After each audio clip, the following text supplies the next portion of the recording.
شروع اللہ کا نام لے کر جو بڑا مہربان نہایت رحم والا ہے۔ سورج کی قسم اور اس کی دھوپ کی،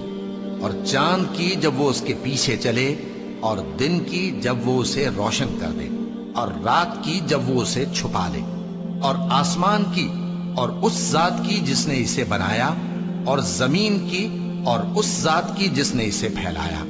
اور نفس انسانی کی اور اس کی جس نے اسے درست کر کے بنایا۔ پھر اس کو بدکاری سے بچنے اور پرہیزگار بننے کی سمجھ دی کہ جس نے اپنے نفس کو پاک رکھا وہ مراد کو پہنچا، اور جس نے اسے خاک میں ملایا وہ نامراد رہا۔ قوم سمود نے اپنی سرکشی کے سبب پیغمبر کو جھٹلایا۔